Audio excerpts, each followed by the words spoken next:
这就是我们今天的主角，来自阿迪达斯的 Crazy Energy Plus 全掌的 Light Strike Pro 终于是用在了篮球鞋身上，而且厚度还不错。外圈用了一圈普通的 Light Strike 作为包围加固，鞋面材质依旧是这2年特别流行的这种发泡材质的鞋面。这一双鞋在我还没有拿到手的时候，我以为它会是一双非常重的篮球鞋，但是拿到手之后惊呆了，单支42码的重量居然只有不到340克，而且整体的重量分布特别均匀，上脚之后的实际体感重量十分轻质，完全不会成为我们在球场上的负担。而这一双鞋非常难得的一点是什么呢？其他一些比较轻质的篮球鞋，在我们上脚之后，总会有那么一点脚底下飘飘的不瓷实的感觉，但是 Crazy Energy Plus 在做到了轻质的同时，还给到了我们非常扎实的穿着体验，就光是这一点就让我对这双鞋有了非常好的第一印象。但是随着穿着时间的上升，它在有一些细节方面的处理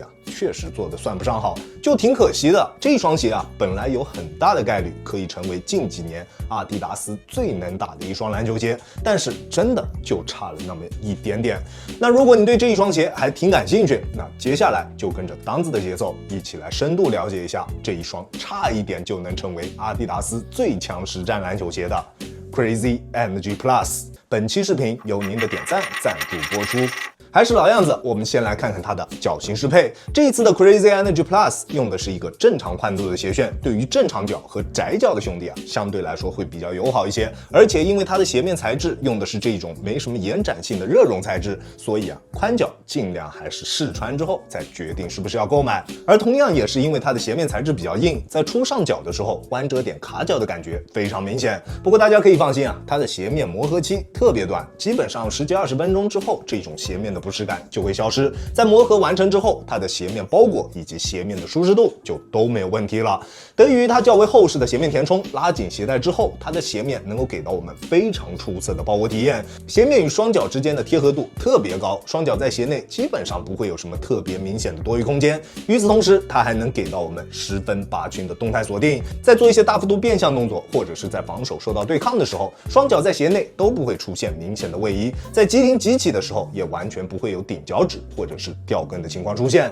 但是它的后跟锁定并不算特别极致，虽然不会掉跟，但是在实战的过程中会有脚后跟与鞋面之间摩擦的感觉。而且因为它后跟处的填充做的会有点奇怪，后跟处的凸起位置就恰巧顶在我们的跟骨上面。如果它的这个后跟填充的凸起位置能够往上再稍微提高那么一点点，就能完美锁住我们的后跟，不仅能大幅度提升球鞋的整体锁定，还能让它变得更加舒服。虽然现在的表现也不算差，但是在穿着时间久了之后我们的脚后跟还是会出现比较明显的这种因为摩擦多了而产生的不适感。虽说对实战的影响并不是特别大，但是一双篮球鞋要从良好变到优秀，往往就取决于这些细节方面的好坏，对吧？当然想要在现有的情况下解决这一个问题也不是特别难，佩戴护踝或者是打脚就可以完美解决。如果你平时打球没有这个习惯，而且你买了一双篮球鞋之后还要考虑到日常的穿着，一双鞋要穿一整天，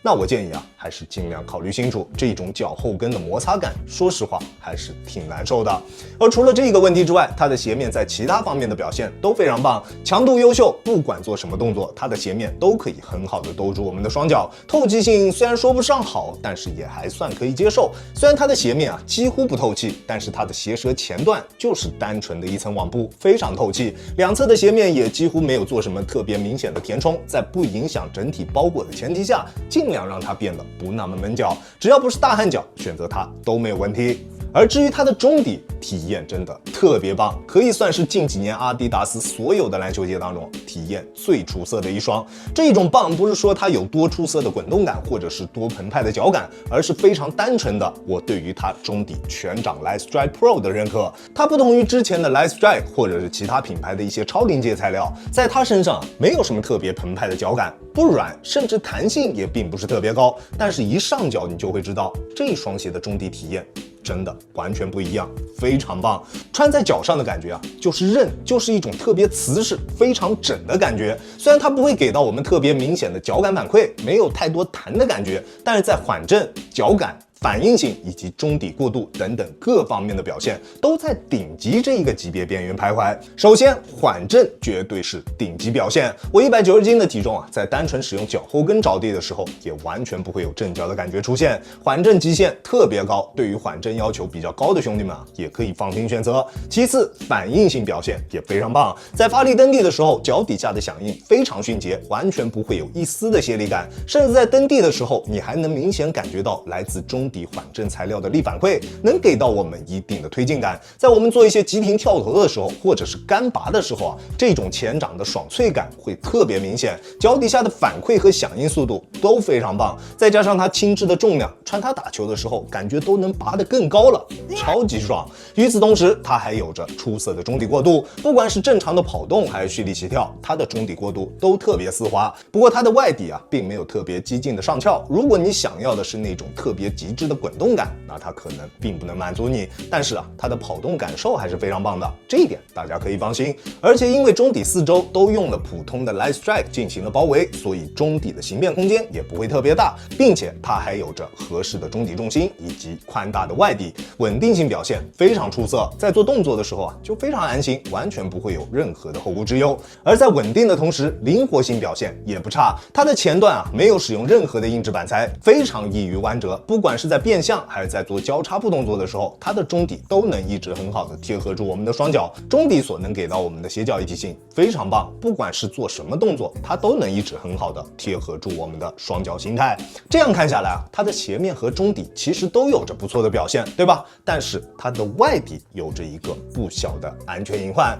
在正常的实战过程中，它的外底止滑效果确实非常不错，而且与地面摩擦时也能发出特别悦耳的声音。但是如果你平时打球的强度会比较大，而且你经常会做一些侧向的急停动作，那它的抓地就会出现非常大的安全隐患。因为外底的橡胶材料过于偏软，而且还有着一定的深度，在做一些大幅度侧向急停动作的时候，它会在触地的瞬间给到我们非常拔群的止滑效果。但是在那之后，因为橡胶太软，脚底下又会突然出现失去抓地力的情况，就突然失去抓地的那一下，在我穿这一双鞋实战的这一段时间里面出现了好几次，现在想想还是会有点后怕。当然如果你平时就打打养生球，没有什么太多的对抗，没有太多的急停机器，那它确实不会有什么问题，甚至你还会觉得它有着十分出色的抓地表现。但是只要你打球会有一定的强度，而且你会做比较多的这种侧向急停动作，你就一定要小心，好吧？当然同样也是因为它的外底橡胶材质偏软，耐磨自然不会太好，想打外场的兄弟们也尽量还是慎选。 Crazy Energy Plus 亚当球鞋主观评级 B+。其实这一双鞋真的在大部分方面的表现都已经做得足够出色了，尤其是在用上了全掌 Light Strike Pro 之后，它的中底体验真的让人印象深刻。如果能把后跟的填充位置往上再稍微移动那么一点点，再把外底的纹路稍微修改一下，或者是直接把橡胶硬度调高一点，那这一双鞋在我这里一定会成为一双评分在 A+甚至是级别更高的篮球鞋。但很可惜，就差那么一点点。当然毕竟这是第一双用上了全掌 Light Strike Pro 的篮球鞋，第一双就已经有了如此惊艳的中底体验，我对后面阿迪达斯的篮球鞋真的充满了期待。你说有没有可能阿迪达斯能再一次复刻当时 Boost 在篮球鞋领域的成功呢？ OK， 这就是本期视频的全部内容了。再次感谢大家观看本期的洋洋球鞋，那我们下期视频再见，大家有空来做 Peace。